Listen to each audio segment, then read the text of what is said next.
Welcome to the Joshua Morales Podcast. All right. So, okay, first of all, I'd like to thank you very much for coming on my podcast. And just for a little bit of context, introduce yourself, tell a little people about what you do, and give them some context about what you do. Sure, yeah. I've actually been a lawyer for almost 30 years, and I started out at the United States Attorney's Office, and then, after that went into private practice. And, I've been here in the Valley for almost 30 years. And what we do is we do litigation of all different types. And as the years have gone by, of course, you start working and specializing on certain things. And we do a lot of personal injury work, but, a lot of people can hear that we do cases involving defective medicine and also defective medical products. There are some other unique cases, as a lot of people have heard, which is, we refer to it as the Dr. Fraud case, but it's the Dr. Zamora-Quezada case, and it's a case involving fraud, and it is a case that's presently now in the courts in its criminal phase. And what we work the civil phase of the case, of which we can talk about a little bit later. Okay, cool. Yeah, because I had a buddy on the podcast, and we were talking about exactly that. And we were talking about how can somebody go through this whole thing and give prescriptions, and just do all this fraud and go to sleep at night. Yeah. Let me tell you something, is in our business, you see some things that are unimaginable. You look at the TV shows that come out, and they look like they're unreal. Yeah. But the writers have been involved in law offices in which real things happen. And what they do is they record them and make them part of their show.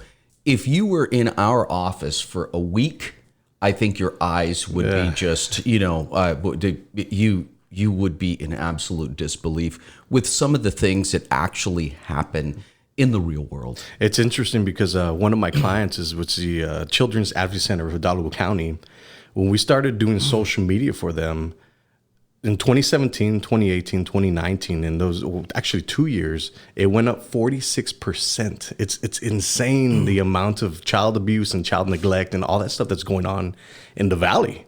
It's insane. It's a crazy world we live in. And I feel like obviously social media has amplified everything, right? Yeah. You know that I was president of the Children's Advocacy Center for 10 years. Wow. Yes. And I was there when we started the Children's Advocacy Center. And let me tell you, is that you're absolutely right, is that child sexual abuse is more prevalent than we all think. And it doesn't discriminate at all. And you down here, the reason you don't hear as much about it is because of really our culture. Right. But it's the same if you go into Houston, if you go into Baltimore, if you go into New York, is the statistics are absolutely staggering. And it was unbelievable, because when I left the Children's Advocacy Center, we would see approximately 100 kids a month. New cases. That's insane. These are not the cases that are just reoccurring cases. And it was your neighbor across the street. Yeah. It was,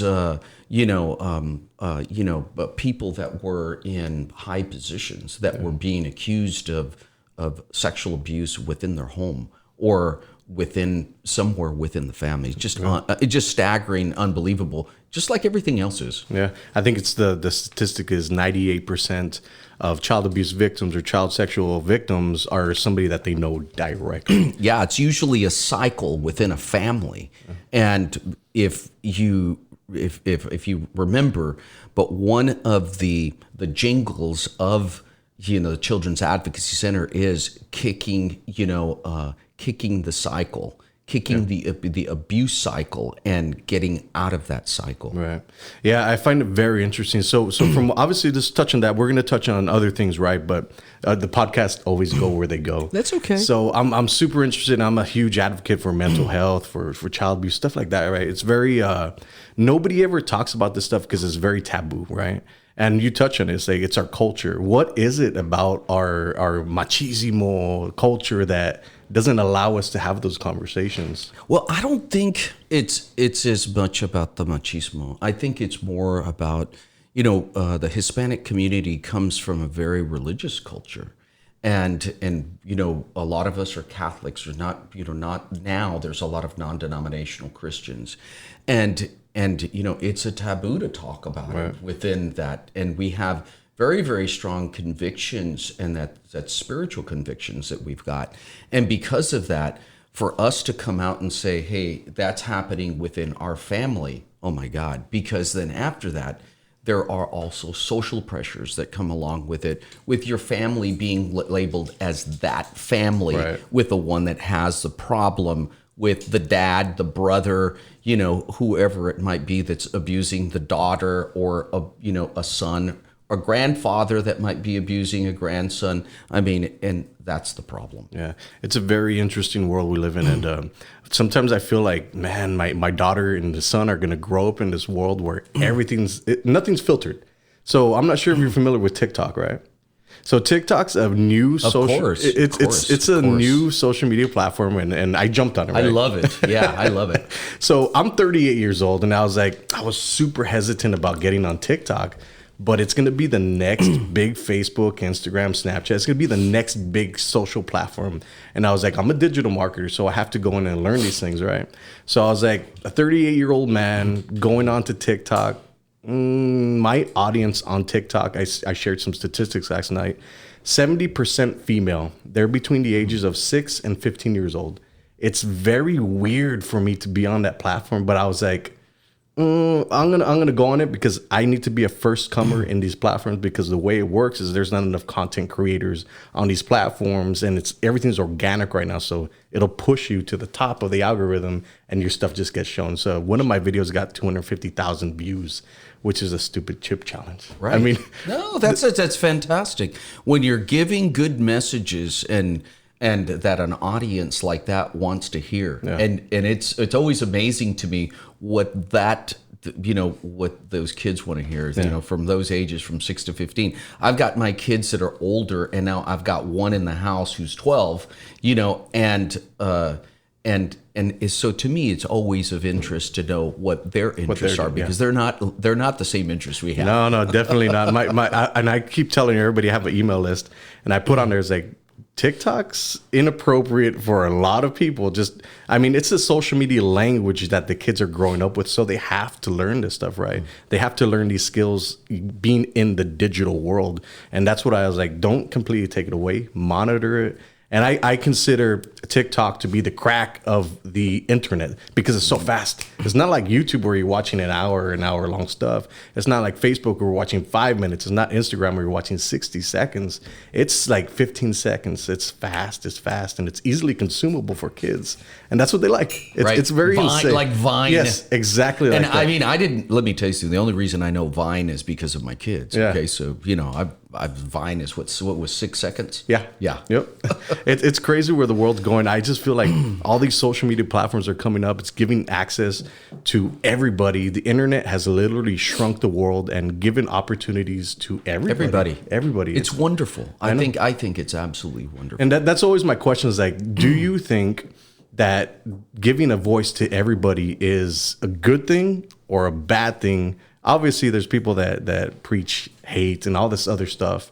But overall, what do you think? What are your thoughts? Well, let me tell you this, is that in studying the First Amendment a lot, and really the bases of the Constitution, because it's one of the things that we did when we were in law school, is the whole foundation of the freedom of speech is to in order to give the minority an opportunity to voice themselves. Now, what's going to happen in doing that, and we all know, is that there's going to be some very unpopular, speech that is going to end up coming out. And us as a society need to be able to ferret that out. And we know the good and we know the bad. Yeah. And I'll tell you, and it's very important that you give them a voice. It was, the Ku Klux Klan. And interesting enough, the ACLU was actually backing and supporting their position, with regards to freedom of speech.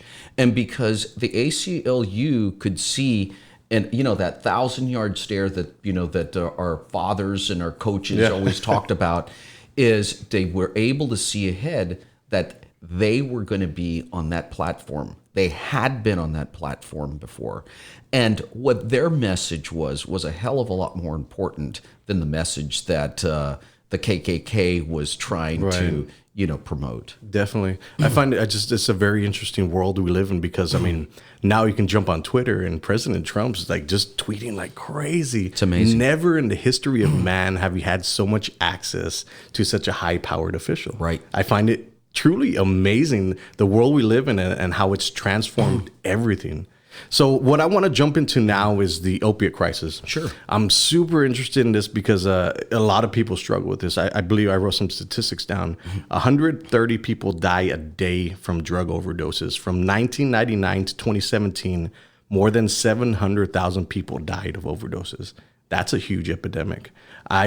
I don't know too much about it, and I know you're in this field and you know a little bit about everything. So I was hoping you can kind of educate me and educate my listeners on what this epidemic is and how it's really gone into the fabric of America. Well, let me tell you this. It's a lot more intentional than everybody thinks. There are these incredible pharmaceutical engineers. And just like you have somebody engineer a house and the structure of a house, you have these pharmaceutical engineers that can actually design a drug, okay, to affect and set certain switches off on your body. Mm-hmm. They knew at the time, one of the main switches that they wanted to make sure that they set off in a person's body was addiction. Okay, so this is not something that Bobby Garcia is making up, something that I'm dreaming up. It's not a theory that I have. It's something that's already been proven, okay? And so you have a drug that's designed for you to get addicted on. And why is that? And you'd say, why would they have an engineer do that? Real simple. It's money. It's because of money. And how better to do it with a drug involving pain, because everybody complains of pain. Right. And you go to doctors, and it's one of the things that we deal with all the time: subjective pain, objective pain, how to prove subjective pain through objective findings and that sort of thing. But in this case, they were able to prescribe, get people hooked on it, and people would go and want to get their prescriptions refilled and refilled and refilled and refilled. Before you knew it, their scheme was such an incredible success, okay, that you don't have to do as much marketing because of the addiction. And when did you ever see that much marketing that was done with regards to the opioids like you do with other drugs that you see out there? And the reason they didn't have to do it was because of the addiction. That's the way that they would get and encapsulate, people. But you see so many people affected, so many people addicted, because of the way those drugs are engineered. It's very interesting because the opiate crisis does not affect an economic region specific, right? It goes through everybody. Your grandmothers, your fathers, your kids. I heard an interesting thing where, because I started doing research on this, and I believe a 16-year-old kid ended up broke his leg, right? And a doctor freely just gave him a prescription to opiate drugs. He said if it wasn't for that he broke his leg, he would have never been addicted. Right. So that tells you right there, it's like these things were made to get you addicted. No question. There's no question about it. It is insane. Yeah, it's the hook. Yeah. It's the hook. And just to get people in there, they'll break a leg. They'll, have back pain. and they would prescribe, opioids, for it. And so, and let me tell you this is to the credit to doctors, because doctors, they're supposed to be the first people in line of defense, but they're always the second to the last people to know, because the pharmaceutical companies go in there, and remember, they go and they sell it to them, and they tell the doctors something that isn't true. And the representative that is there marketing this to the doctor, the pharmaceutical sales rep, has been trained to say certain things. Right. They themselves don't know. It's the people up the chain of command that really know what's going on. Right. Okay. And they train this whole, line of people all the way down to the doctor, what it is that the drug is about. And they don't tell you what the underlying, what the underlying objective is. Right. It's very interesting. I saw a statistic that in 2012, there was a bottle of OxyContin for every American, which is 259 million prescriptions. That is insane. I mean, I don't understand, like, okay, obviously it's not the doctor's fault, right? Maybe it's not even the pharmaceuticals, but how are these doctors getting compensated for prescribing these? Obviously, I don't know if it's under the table or like, here's a bonus check, or how does that work? Well, let me tell you something. That's another very interesting thing, because after a while, the doctors do know, okay? But by the time the doctors do know, it's too late, and they themselves are very afraid, okay? But the doctors, they are given what are called rebates by the pharmaceutical companies, which are really, there's a group of people that call them kickbacks, right, for prescribing medication. And there's another group of them, which is them themselves, that call them, what they do is they'll get a percentage of, of whatever they prescribe. Gotcha. Okay. But the more they prescribe, the more money they make. And they'll award them trips. They'll award them, various things, prizes, for for prescribing a certain type of medication. Right. And this is why you see some of these medications, and I'll give an example, is of these blood thinners, because there's warfarin, and then there was Xarelto. And warfarin, if you were to go in, and it's a blood thinner. Okay. If you were to go in and you were to get into an accident, is you're going to bleed, right? Well, warfarin has an antidote for it, so it reverses it real quick, and you don't bleed to death. Okay. Well, Xarelto doesn't. So you get in an accident, you start bleeding, you're in some pretty big trouble. Wow. And if you could die, from it, and you should be afraid in getting cut or whatever, because you can bleed to death and there's no antidote. Okay. Right. But do they ever tell you that? No. But Xarelto has been an amazing marketing sensation, not warfarin. Okay. So you see more sales in Xarelto, and Xarelto, they have to know Xarelto is worse, because there's no antidote, and warfarin there is. But you and I, that go into a doctor's office, what do you want me to take? Okay, I'm going to prescribe you this. We don't know. Our grandpa or, our parents, they're not going to know. And so, of course, our job is to try to inform the public of these types of, medications that are these marketing sensations, but they're not good for the public. Yeah, it's like I always tell this to every podcast. It's a very interesting world we live in, and I feel like information's at our fingertips now, and having this educational, informational type of content really allows people to hear it at a different level. Because we were talking about this earlier, it's like usually you have a spot and it's 5 minutes. It's your elevator pitch, right? This kind of stuff, this podcast allows us to go in a deeper conversation, really talk about the people that are affected, right? And actually go into these case studies, stuff like this that show actual data and analytics. Like, this is real. This is affecting our population here in the Rio Grande Valley, and it's a huge epidemic. I mean, I don't understand how people here, obviously, my father's a deacon, right? So he's telling me that there's 1 million Catholics. I grew up Catholic, so we grew up with some faith, right? So you always want to give people the benefit of the doubt. And the doctors are the people that you just assume are going to be there on your right side, right? So these people, that's not necessarily the case all the time. So that's why I find it's a very interesting world, because I want to give benefit of the doubt to people, right? Me too. Everybody does. It's our nature. Yeah. It's our nature to give.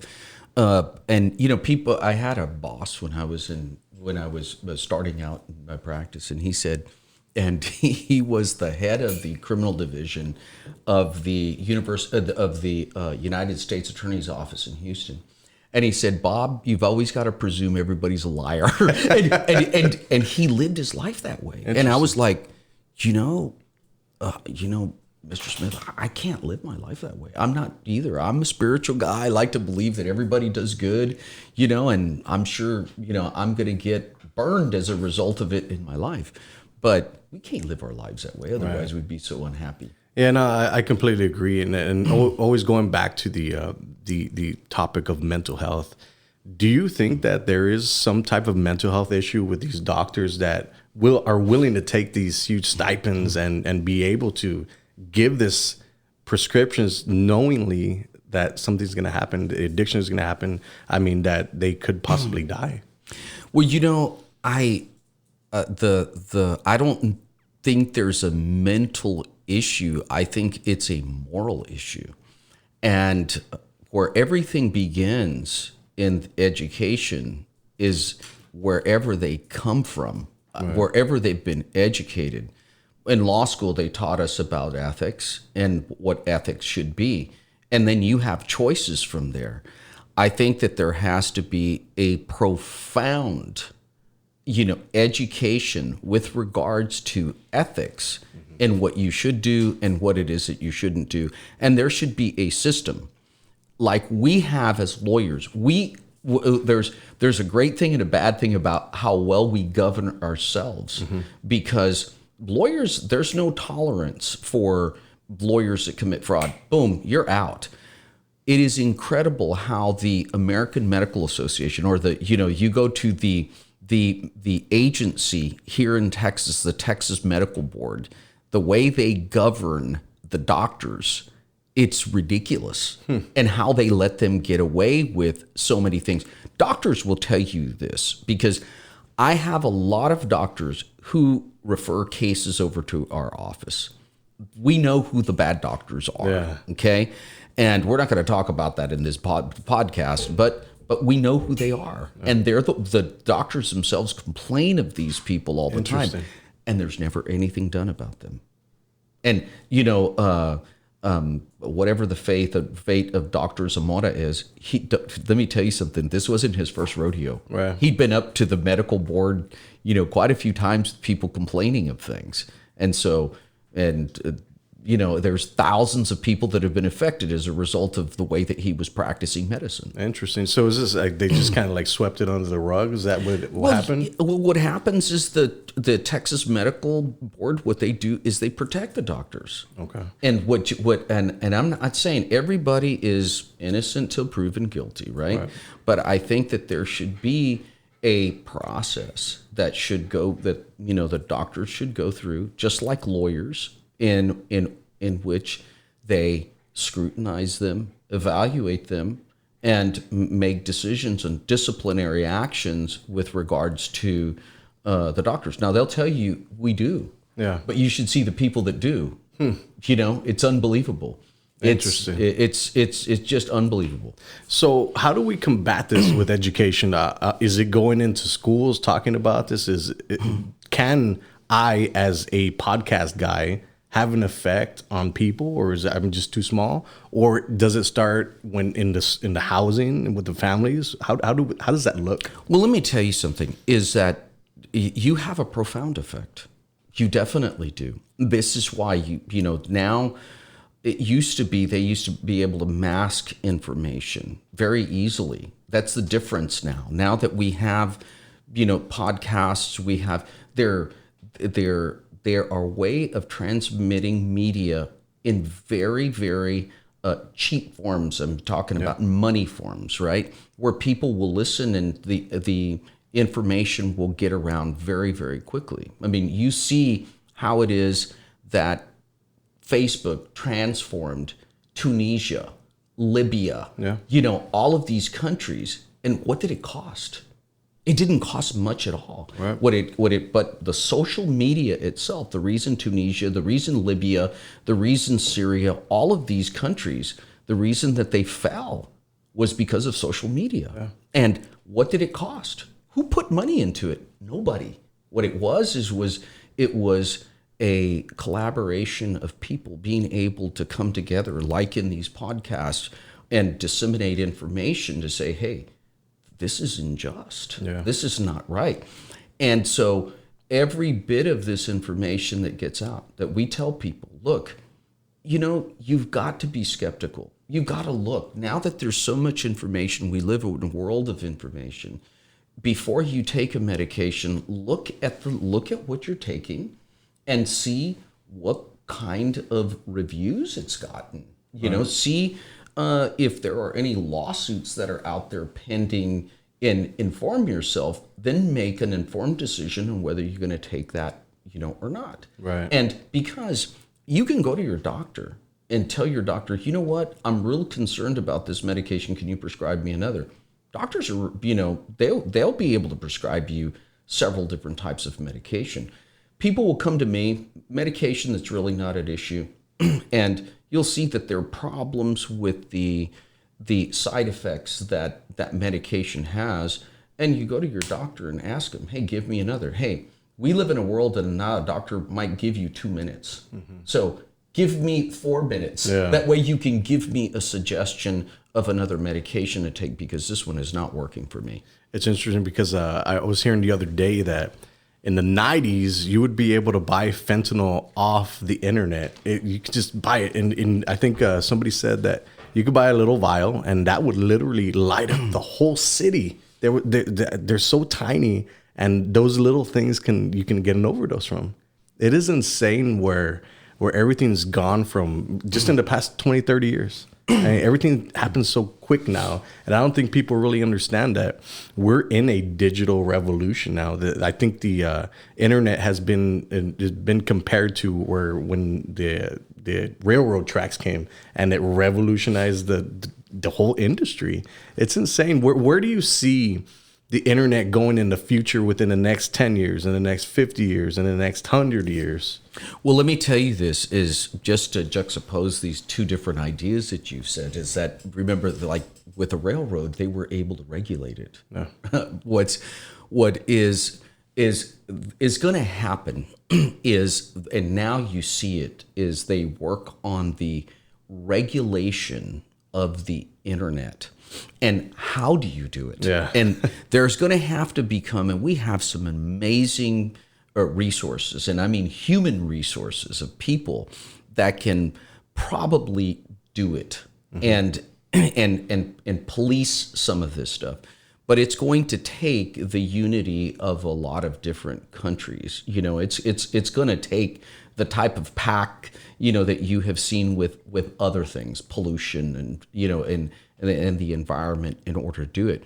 We can do it within our country, but we're going to have some other participating countries that have very, very strong economies, right. Like ours, because we have the strongest economy in the world.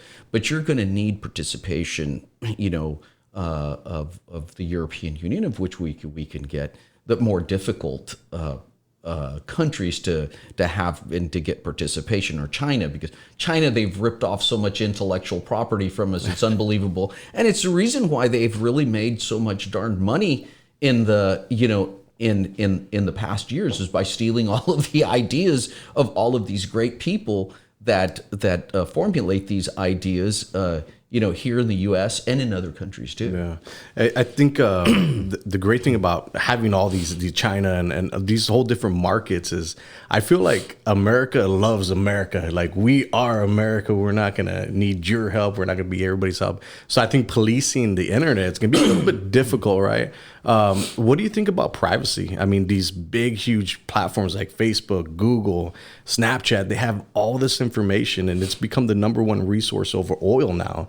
What do you think about having these private companies have access to all this information? Well, when you know better than I is anytime that you are create an account with Facebook, there's an agreement that comes along with it, and it's anything but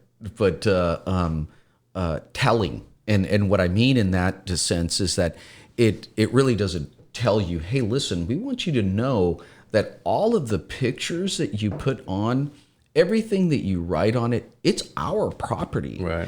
And anything that you put with regards to yourself, we can use it and sell it to other companies. Because if that was to be made very clear to people, I think people would probably opt out of a lot of this stuff and say, look, I want to use your platform.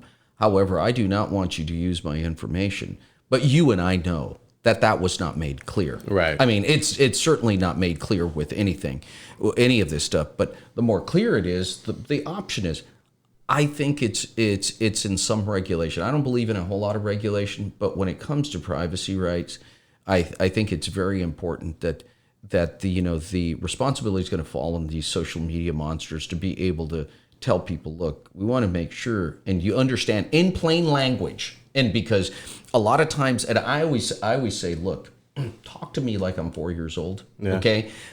Even though I'm not, but so I completely understand. Now, what you're trying to tell me is that I put a picture of myself on the, or my family, and it belongs to you, and you can sell it to anybody. Yes. Okay. Well, I need to think about that. Yeah. But they don't tell you that.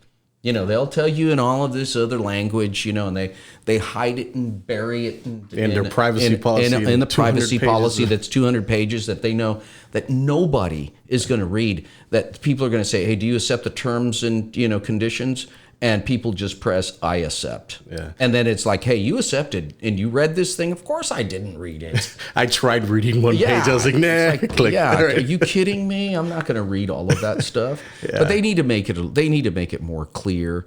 And I think what they need to do is they need to be a lot more sensitive with regards to that information. Yeah, especially when it comes to children. Like I opted to not show my children on Facebook and Instagram as much anymore, right? Because it is a very strange world we live in. You don't know what these images are going to be used for. I mean, my daughter's face could be in China on a bus pushing American products. I mean, who knows? Absolutely. It's insane. Absolutely. It's crazy.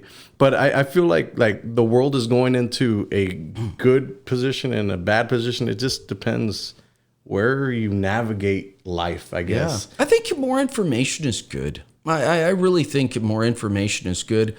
I remember the problem, and I'm a lot older than you. I'm 20 years, almost 20 years older than you. And when we would walk into a library, the limitation of information that we had was just unbelievable. If you were lucky, your parents bought some encyclopedias and you were able to look up, all this information on the encyclopedias, but that was the resource. You didn't have anything else. Mm-hmm. But today, everything is at your fingertips. And so children are able to function at their potential. Yeah. They really are. And you don't have a child that comes from a social economic background that might not be considered as privileged and as good as others, but they definitely have the resources to be able to learn. And I'll tell you this, because I'm a product of that, is when you are, and at the time that I was growing up, hey, we didn't have these. I didn't even know there was an SAT prep course. Yeah. And today you'd be absolutely crazy to go in and take your SAT without, doing some sort of preparation. We would just walk in, do our, and test for the SAT, if you can believe that. And the more informed, the more privileged, and the better school districts at the time, because at the time there was a disproportionate amount of money that was given over to the school districts, is they were the ones that had classes, and they would prepare for their SATs. Today, because of all of the information that is out there, it is unbelievable what you can do. I was taking my written test to be a pilot, and this was a while back, and I just got on the internet. There's an app specifically that has all of the practice questions that you could go through, and you know how much it cost me? How much? Not one penny. Yeah.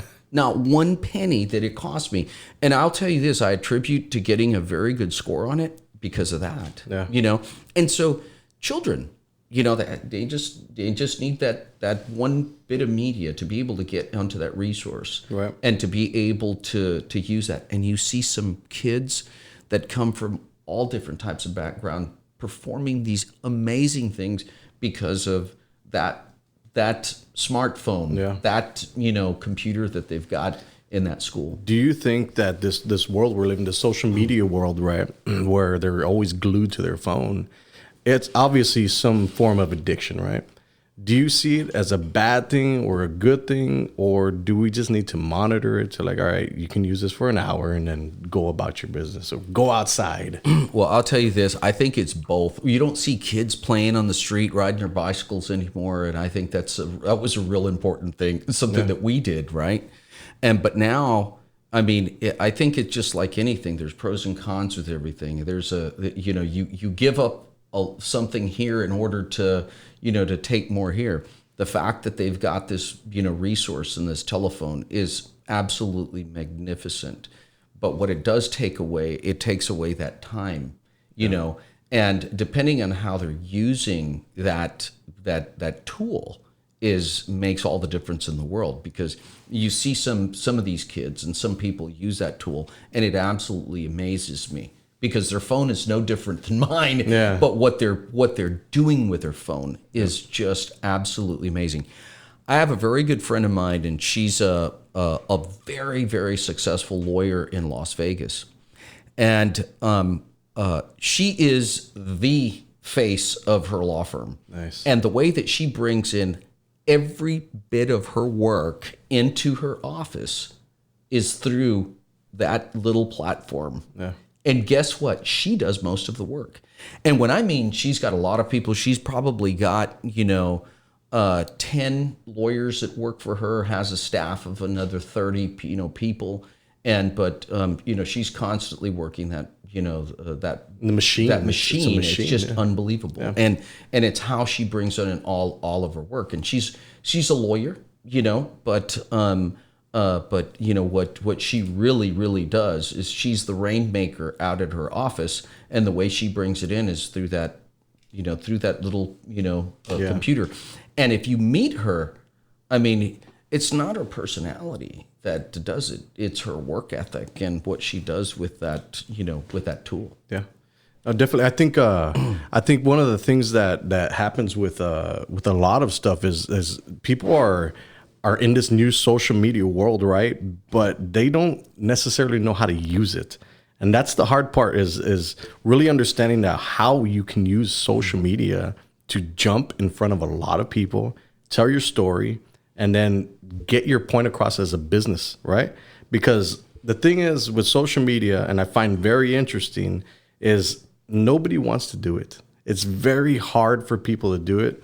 And especially if you don't like coming on camera, or if you don't know how to talk, or if you don't know how to write, right? Because a lot of people feel like the entrance to barrier on social media is you have to be a phenomenal storyteller, you have to have a beautiful voice, or you have to be good looking. That's not the case. Like, social media is social media. People are very forgiving on social media. Absolutely. Or they just give a bunch of hate on you, right? Right. So it's always, I am a huge believer and an advocate for social media because I know it works. It's worked for my clients. It's worked for me, but it's more of a long-term type of deal that I like to go on, because the more people see your face, the more people see your face about what you're talking about. You talk about the same thing. For me, it's digital marketing. It's like this dude's talking about digital marketing again, boring. So it's really bringing into shape where you're bringing creativity along with your message. And I believe that the creative people that can sell or that are competent are going to be the winners in this space because they're not afraid of trying different things. They don't care, right? Not necessarily they don't care, right? But they're more able to try different left field stuff where it's not like, all right, well, we're going to sit right here and we're just going to look at the camera and that's it. It's really left field stuff. If you've seen some of my stuff, Frank's seen it. It's very left field. It's very weird, but it's to capture attention. That's literally. Yeah, that's great. You look at all the famous artists of the world, right? I mean, there's 3 primary colors. And look at what they do with those tools. And it's the same with being a lawyer, is you're given this set of tools, a tool shed that is unbelievable, right? And it's a matter of how it is that you use it. Right. And in this world, in this, of social media, it's the same thing. It's that you use your own creativity in order to encapsulate, an audience. Yeah. And people are amazing. It's just like you say, people, they will forgive. You look at politics and how people forgive. And in the next, election cycle, what happens is that they don't even want to hear about what happened, a year ago. Right. Yeah, it's wonderful. It's interesting. So before we finish out the podcast, I usually ask this to my guests. I'm a huge fan of Elon Musk. He has Neuralink, which is you connect yourself to a computer and you can upload your memories and download skills. Is that something that you would do personally? Yeah, absolutely. I think Elon Musk is unbelievable. And but yes, I would do it. And we were talking about Frank that it's SpaceX is having a job fair in Cameron County. So I mean, we were talking about that too. Is like how much of an economic impact that SpaceX or Elon Musk is going to have here in the valley, and it's literally right there. Right. Well, when we talk of Frank, we talk about Frank Salinas, and Frank is awesome. He's sitting over here right next to us, man. The guy's an absolute genius, and he deals with all of the social media stuff. But yes, we as the Valley really need to welcome with open arms Elon Musk. I mean, look at what he's done. He has revolutionized the car industry. And the big fight has been with these petroleum companies that do not want his product because it doesn't sell petroleum. Right. I mean, it's real simple. But the guy is an absolute genius, not only in that field, but in everything the guy does. It's just amazing. And guess what? He has chosen here, the Valley, for us. And what does it do to everything in the Valley? And, we have a diverse industry, but what has it done to our education? What has it done to our universities? Now that you've got your engineering departments, it further diversifies your engineering departments and the need for electrical engineers, mechanical engineers, aerospace engineers, all of that. You think he's going to want to be recruiting from these schools down here? Absolutely. Are they going to be wanting to do studies, with SpaceX? Absolutely. Do you think SpaceX would end up funding a lot of this stuff? Absolutely. Yeah.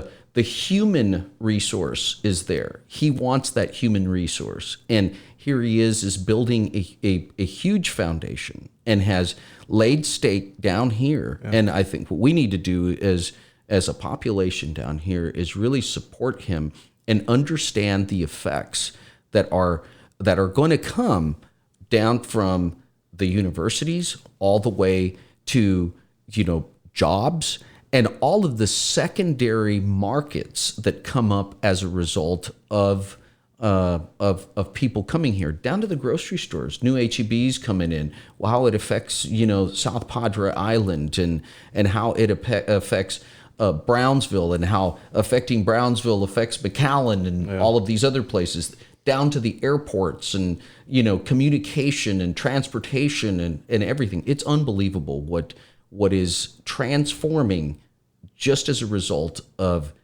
that one person. Yes, I love it. I can't wait to see what comes from it. And I'm super optimistic about all these things because I can see it. I can see it happening. I can see it already coming. And we're just literally just scratching the surface right now. And it's going to be an amazing world that our kids live in and that we get to grow up in and we get to live in for the next 100 years. Right. And I think the longer we're around, we'll be able to live longer. So Yes. I'm looking forward to that too. Yes. So once again, if we left anything out, you can touch on that now. Well, no, I mean, I think we can leave it for another time, but I think it's important as with regards to everything that we've been talking about. I think it's absolutely wonderful. One of the things that we do and our responsibility, and we also have a social responsibility as lawyers, is to inform people, and we're out there to inform people. We work everything from the basic, car accidents down to the very complex pharmaceutical design of products, like we were talking about before, the opioids, we worked Xarelto. We're working Xeljanz. We're working the products of transvaginal mesh, vaginal mesh.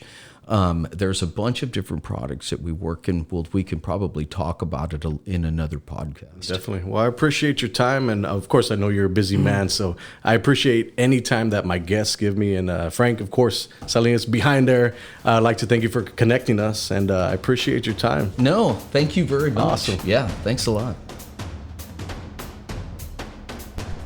Welcome to the Joshua Morales Podcast.